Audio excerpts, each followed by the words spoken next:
Because you're arguing against this philosophy of violence in which, you solve any problem with the government by a revolution, and, neither Hard Drive nor myself said anything like that, unless you're kind of blending, what Hard Drive said about Mexico with what he said about gun ownership in America, and you've kind of put those two arguments together in a way that wasn't intended. I don't know if that's what's going on or what, but neither of us were suggesting that, oh, well, our democracy is beyond repair now, so let's just storm the fucking Capitol right now.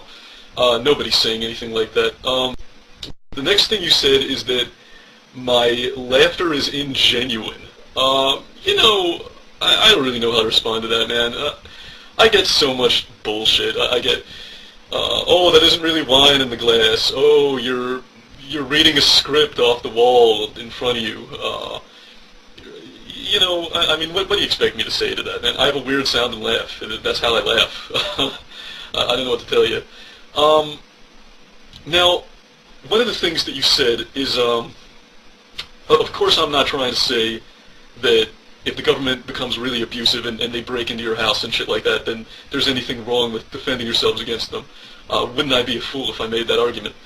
Well, yeah, you would, which is why I laughed, because I thought that's the argument I thought that's where you were coming from.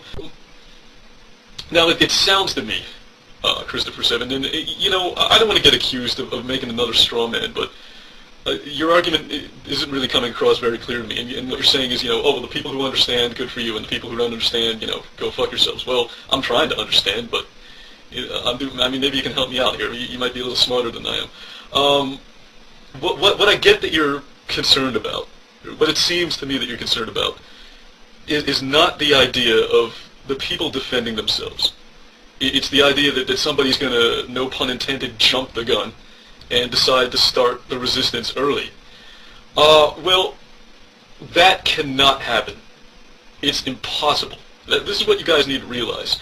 And I'll get to the reasons why. But first, as far as people trying to do that, as far as people trying to jump the gun, that's going to happen anyway. I mean, I would consider examples of that Ruby Ridge, Oklahoma City, and, one of those examples involved guns, sure. The other did not. And if you want to look at an example of somebody who tries to start the revolution before its time, I think Ted Kozinski, the Unabomber, would be a good example, and he did not use guns.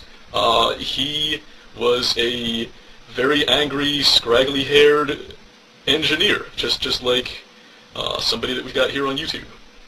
Well, I mean, by removing the guns, you're not going to remove the whack jobs. Okay, they're going to be around. They're always going to be with us.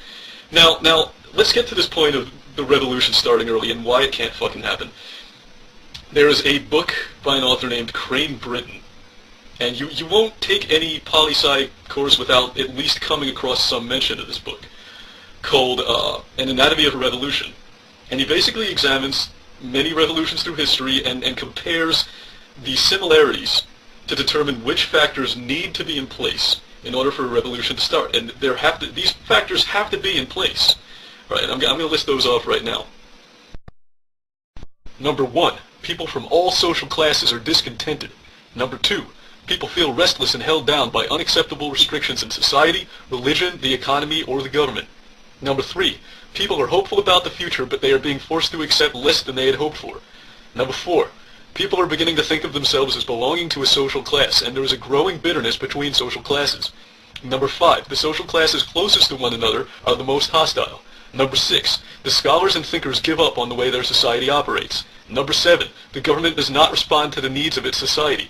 Number 8, the leaders of the government and the ruling class begin to doubt themselves. Some join with the opposition groups. Number 9, the government is unable to get enough support from any group to save itself. Number 10, the government cannot organize its finances correctly and is either going bankrupt or trying to tax heavily and unjustly. So there you go. Now, are a few of those factors already in place in the United States of America? Maybe. I mean, that's pretty much up to our speculation, and I don't think you could say, concretely one way or the other how many of them are and how many of them aren't. But the point is, a revolution, an uprising, is going to happen when it happens. It's going to happen when it needs to, and nothing will cause that to happen early, and there's nothing that could prevent it from happening when the time has come. I mean, what you guys seem to be worried about is that, oh, we're going to get these crazy gun-happy people that are going to say, yeah, let's start the revolution now, and we're going to wind up with a bloodbath on our hands when there were still political solutions open, when there were still diplomatic and democratic solutions available, and instead we opted for violence before it was time. No, that's not going to fucking happen because it's impossible.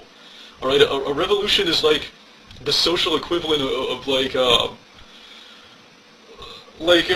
nuclear explosion. You know, it has to. You have to reach that critical mass first, and you can't rush that process. It's going to happen when it fucking happens. And personally, I think we're still a long way off. But yeah, that's the only point I wanted to make. Yes, you know, for anybody in the audience that's watching right now, I saw inmendham's 3 videos towards me, and I'm not planning to respond. He's sitting there going like, "Oh, well, answer this, genius," and you know, I don't respond to that. If you're gonna act like a fucking 2-year-old, then I'm gonna ignore you like a 2-year-old. But Christopher 7, you know, you've been mature through this whole thing, so I hope I've done the same. Just realize where guys like me and Hard Drive are coming from with this. You're a peace-loving guy, we're peace-loving guys too. I mean, don't come at me like I'm fucking Timothy McVeigh saying, you know, let's arm up and go get 'em, boys. That's not the case. Nobody's fucking saying that. We're saying we can't lose the guns, the people can't lose the ability to defend themselves, so that when that time comes, which it fucking will, we're ready. And it's as simple as that. Alright, so Fake Sagan out.